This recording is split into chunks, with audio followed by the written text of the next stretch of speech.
హృదయపూర్వక నమస్కారాలు.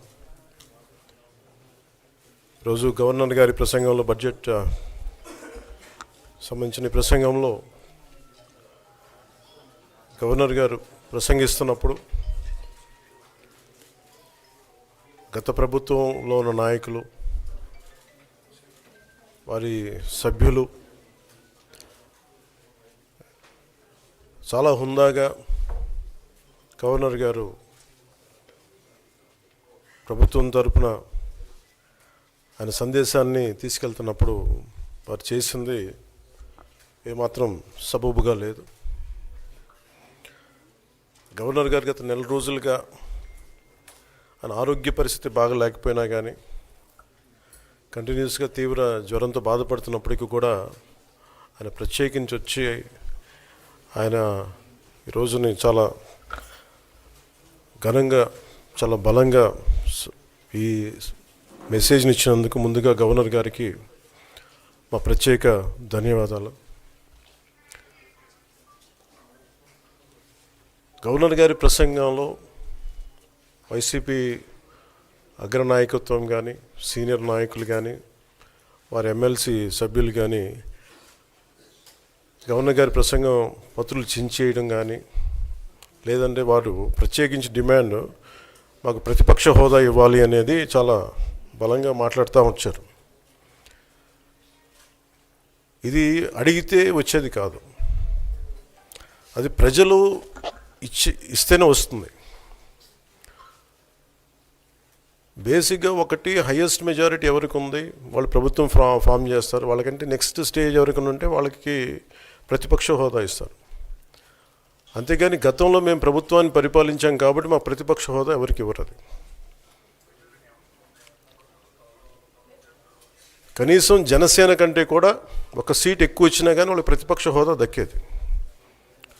ఈ రోజున ప్రభుత్వంలో సెకండ్ లార్జెస్ట్ పార్టీ జనసేన. దాన్ని ప్రజల దృష్టికి తీసుకొద్దాం. వైసీపీ నాయకులు వాళ్ళు చేస్తుంది ఏంటంటే మాకు ప్రతిపక్ష హోదా ఇస్తే తప్ప మేము అసెంబ్లీలో అడుగు పెట్టాం, లేదంటే ప్రసంగాలను అడ్డుకుంటాం అని. ఇది సరైన మెసేజ్ బయటికి వెళ్దాం. ఇది సరైన విధానం కూడా కాదు.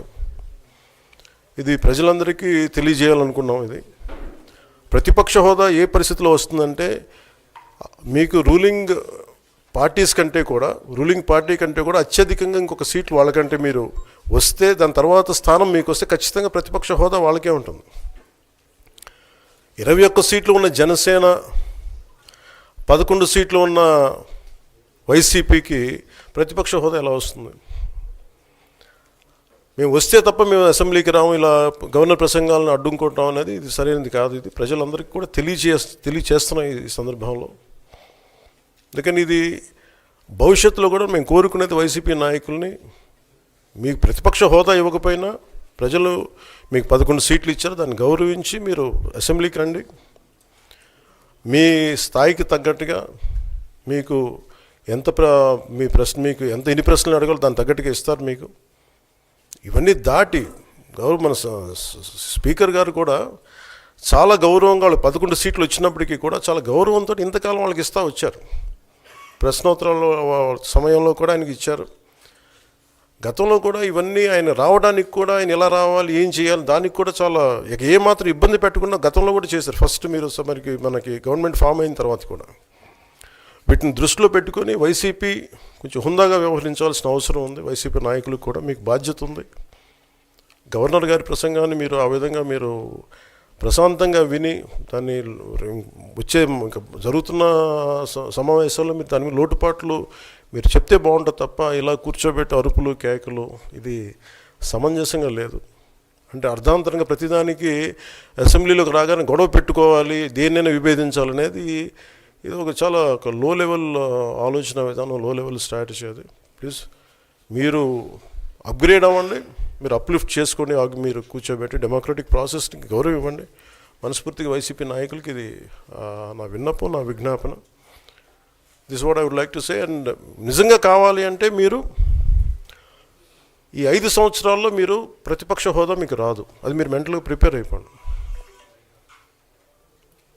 11 సీట్లతోటి మీకు ప్రతిపక్ష హోదా ఇవ్వబడదు.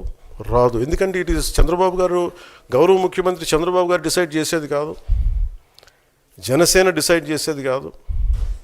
దానికి రూల్స్ ఉన్నాయి, దానికి రెగ్యులేషన్స్ ఉన్నాయి, నామ్స్ ఉన్నాయి. ఉదాహరణకి నేనే ప్రభుత్వం, మన కేంద్ర ప్రభుత్వం ఫార్మేషన్కి మేము వెళ్ళినప్పుడు పార్లమెంటరీ లీడర్ని మనం కూర్చున్నప్పుడు, ఎన్డీఏ పక్ష నాయకుడు ఎన్నుకోవాలనుకున్నప్పుడు నేను నాయకుల స్థాయిలో నేను కూర్చున్నాను.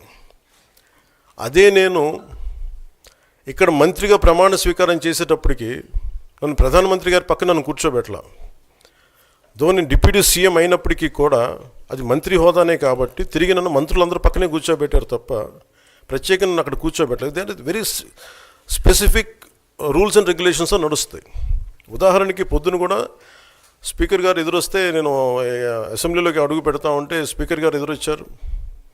మనకి వచ్చి ఆయన కూడా ఆయనతో పాటు రండి అని వెళ్తుంటే ముందుకు తీసుకెళ్తుంటే నాకు అనిపించింది, సార్ ఇది డిప్యూటీ సీఎంకి ప్రోటోకాల్ ఉండదు, ఓన్లీ ముఖ్యమంత్రి గారు, స్పీకర్, మనకు కౌన్సిల్లో ఉండే చైర్మన్ ఆయనే మీరు చేయాల్సింది తప్ప ఇది మేము ఉండేది కాదని చెప్పి నేనే వెళ్ళిపోయాను. ఎందుకంటే మేమే ప్రోటోకాల్స్ బ్రేక్ ఎందుకు చేయమంటే మాకు లేని ప్రోటోకాల్ మేము అడగం.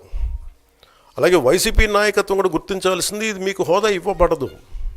ఇది చంద్రబాబు గారు ఆప్ చేస్తేనే కాదు, ఇది ఎవరు ఆప్ చేసింది కాదు, మీకు ప్రజలు మీకు ఇవ్వలేదు. మీకు అది మీరు దృష్టిలో పెట్టుకొని మీరు ప్రవర్తించాల్సింది మనస్ఫూర్తిగా నేను వారిని కోరుకున్నాను. అంతేగాని వారిని ఎక్కడ అవమానం పరచాలని కానీ వారిని తగ్గించాలని కానీ లేదు.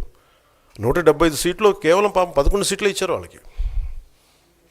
ఆ దృష్టిలో పెట్టుకొని ప్రవర్తించవలసిందిగా మనస్ఫూర్తిగా వారికి కోరుకుంటూ మీకు తెలియజేసుకున్నాను. Thank you.